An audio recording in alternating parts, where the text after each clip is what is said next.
Assalamualaikum warahmatullahi wabarakatuh. Kembali lagi di channel JMP Community. JMP Community is back. Kembali lagi. Ya, mohon maaf, mungkin sebulan sampai 2 bulan, hampir 3 bulan bahkan JMP Community belum membuat konten baru karena kesibukan bekerja sekaligus studi lanjut, sehingga saya tidak sempat untuk membuat konten. Nah, maklum ya, karena konten yang dibuat di JMP Community itu bukan untuk profit semata. Bahkan seperti tujuan awalnya, yaitu melakukan pendidikan politik. Namanya juga JMP, Jogja Melek Politik Community. Baik, mungkin setelah 3 bulan saya tidak membuka YouTube, itu banyak sekali komentar-komentar terkait dengan terutama membuat KTP di luar domisili ya. Ternyata banyak dari saudara-saudara kita yang memang mengalami trouble, atau ada yang hilang, ada yang kebakar, ada yang hanyut, ada yang belum punya KTP, bahkan sampai sudah dewasa ya, sampai di atas 17 tahun dan lain sebagainya. Dan itu memang menjadi problem karena di Indonesia saat ini semua data-data kita mau lamar kerja, mau kuliah, mau macam-macam ya, pemilu dan lain sebagainya, kita butuh KTP, bikin paspor, naik pesawat, kereta, semua butuh KTP. Oleh karena itu KTP itu sangat penting sekali. Nah, teman-teman semua yang mungkin belum bisa saya balas semuanya, tapi mohon bersabar. Bila ada waktu saya akan membalas semua pertanyaan dari saudara-saudaraku semua, sahabat JMP Community. Baik, JMP Community saat ini saya insya Allah akan kembali aktif lagi membuat konten terkait dengan politik ya. Politik tidak hanya masalah partai dan sebagainya yang mungkin hiruk pikuknya sering teman-teman lihat di televisi ya, gugatan sana sini, rebutan partai dan lain sebagainya. Tapi politik dalam konten JMP adalah politik yang berwawasan luas ya. Jadi masalah KTP tadi ya, masalah hukum, budaya, sosial dan lain sebagainya. Baik, mungkin ini sedikit menanggapi respon atau pertanyaan dari teman-teman yang sekilas saya baca, itu memang kurang lebih sama ya. Banyak dari saudara-saudara kita yang KTP-nya hilang di luar domisili. Nah, mungkin teman-teman juga bisa melihat video saya ya yang kemarin-kemarin ya, bahwa KTP itu sudah bisa dibuat di luar domisili. Namun harus memenuhi persyaratannya. Yang pertama adalah sudah pernah melakukan perekaman ya. Sudah pernah melakukan perekaman belum?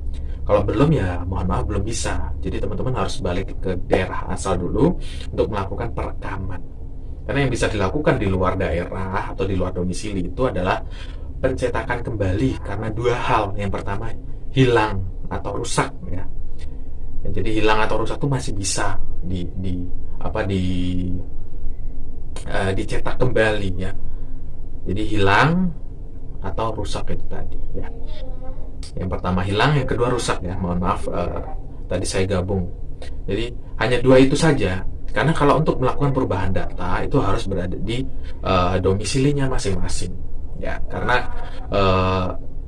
sistem yang sudah terkoneksi antar semua unit di Dinas Kependudukan dan Catatan Sipil yang dikoordinasikan oleh Kementerian Dalam Negeri, itu sebenarnya tujuan akhirnya itu adalah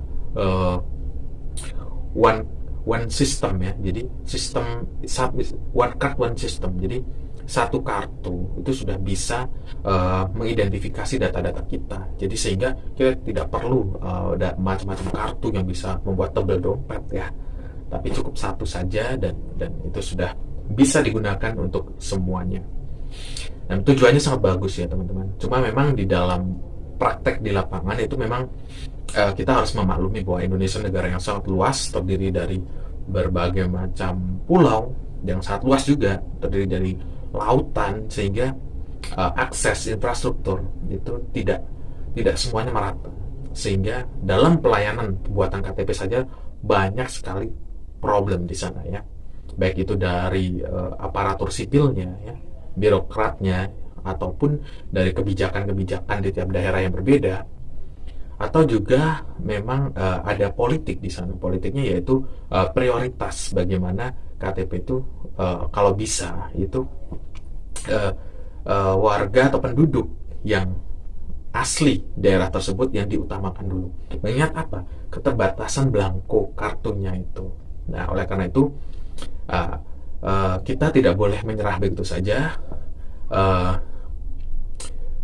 Identitas kependudukan kita harus punyai, karena hampir seluruh aktivitas kehidupan sosial kita itu membutuhkan kartu identitas, dan kartu identitas yang diakui ya hanya KTP, ya, kartu tanda penduduk, dan di saat ini yaitu yang elektronik atau eKTP. Nah, mungkin dari cerita teman-teman yang komen tadi, saya ikut memahami bahwa masih banyak sekali problem, ya, banyak sekali problem di Indonesia ini terkait dengan KTP, ya. Jadi membuat KTP saja kok rasanya, ya, kita menduga rasanya itu kok susah banget. Padahal kalau dari segi alurnya itu kita melakukan perekaman sidik jari, kemudian tanda tangan, perekaman retina mata dan lain sebagainya. Itu sebenarnya untuk apa? Kenapa kalau jika ada sesuatu itu kita harus kembali lagi ke tempat asal perekaman? Ya, itu memang masih banyak pertimbangan, ya, kenapa kita tidak bisa merubah identitas itu di tempat atau di mana saja. Memang harus di tempat asalnya. Supaya apa? Supaya diketahui oleh pejabat di unit atau di kelurahan atau di kecamatan atau di Disduk Capil tempat merekam tersebut. Jadi memang tidak bisa di sembarangan tempat. Nah, kembali menanggapi terkait dengan banyaknya saudara-saudara kita yang belum punya KTP, itu memang tadi, ya, mungkin pada masa pembuatan KTP, yaitu saat kita memasuki 17 tahun, itu kita mungkin sedang berada di perantauan atau di dalam mendapatkan pekerjaan yang baru, yang jauh, atau melanjutkan pendidikan, kuliah di luar kota, sehingga kita lupa mengurus KTP, padahal itu sangat penting sekali. Nah, itu memang menjadi problem, dan kalau bisa teman-teman pulanglah dulu ke domisili asal, buatlah KTP, dan semoga teman-teman juga punya waktu untuk mengurus itu, dan teman-teman bisa melanjutkan kembali aktivitasnya, baik itu bekerja, melanjutkan pendidikan, dan lain sebagainya. Itu untuk yang belum memiliki KTP hingga saat ini. Nah, bagi yang sudah mempunyai KTP tapi hilang, rusak, kebakar, hanyut, dan lain sebagainya, itu bisa dilakukan di Disduk Capil di daerah masing-masing, di kabupaten kota masing-masing.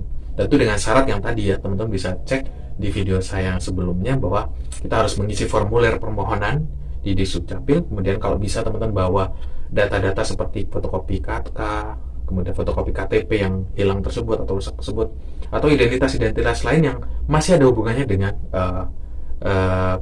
KTP itu tadi, ya, baik itu fotokopinya, scanan, dan lain sebagainya, teman-teman bawa. Nah, yang kedua yang sangat penting adalah surat keterangan hilang dari pihak kepolisian terdekat, baik itu Polsek maupun Polres, di tempat lokasi kejadian kehilangan. Karena surat keterangan hilang dari kepolisian itu adalah sebagai jaminan bahwa real atau fakta KTP kita tuh hilang atau rusak. Kenapa? Itu untuk mencegah adanya penipuan, kemudian mencegah adanya KTP ganda. Jadi kita mengaku-aku hilang, terus kita membuat lagi, dan dibuatkan oleh Disduk Capil. Lah, ternyata kita bohong. Bagaimana? Nah, maka akan ada banyak sekali KTP yang double. Nah, oleh karena itu memang harus ada yang menjaminnya, itu pihak kepolisian yang memberikan surat keterangan bahwa itu benar-benar hilang. Dan kalau bohong, nah itu ada ancaman pidana di sana. Nah, karena itu jangan sampai bohong, ya, teman-teman. Nah, oleh karena itu syaratnya yang diatur dalam Permendagri itu memang surat keterangan dari kepolisian terdekat. Oke. Nah, bagaimana yang belum bisa kembali ke domisili? Nah, untuk sementara teman-teman bisa menggunakan KK, ya, kartu keluarga. Di sana itu ada NIK juga, yang NIK-nya tersebut memang sudah ada saat kita mempunyai KK. Jadi NIK itu sudah kita dapatkan. Nah, bagaimana di era saat ini? Di era saat ini kita lebih mudah karena di saat ini kita sudah punya kartu identitas anak ya, sehingga nanti dalam proses pembuatan KTP itu akan lebih mudah karena kita sudah punya kartu identitas anak. Nah, mungkin seperti itu teman-teman, saudaraku semua. Bagi teman-teman yang saat ini masih belum mempunyai KTP dan masih kehilangan KTP atau rusak KTP-nya, bisa dilakukan di luar domisili. Nah, mungkin banyak teman-teman yang sudah mencoba datang ke Disduk Capil, namun tetap entah itu ditolak atau kenapa, itu memang menjadi problem bagi kita. Namun kita tidak boleh putus asa ya. Kita tidak boleh putus asa, kita tetap mengurus dulu, kita urus dulu, kita mohon supaya bisa diterbitkan KTP-nya itu. Karena apa? Karena alasan dua tadi ya, hilang atau rusak.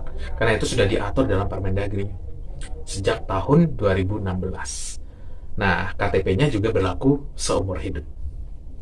Baik, teman-teman semua, bagi teman-teman yang masih belum mempunyai KTP dan KTP-nya hilang atau rusak, segera diurus supaya aktivitas-aktivitas teman-teman bisa berjalan dengan lancar. Kalian mau naik pesawat, mau pemilu, mau daftar sekolah, dan lain sebagainya bisa dilakukan ya. Baik, semoga teman-teman semua KTP-nya bisa segera jadi dan bisa beraktivitas seperti biasanya. Sampai ketemu di video saya selanjutnya. Sampaikan sikap kritismu, lontarkan ide-idemu dengan cara yang konstitusional. Wassalamualaikum warahmatullahi wabarakatuh.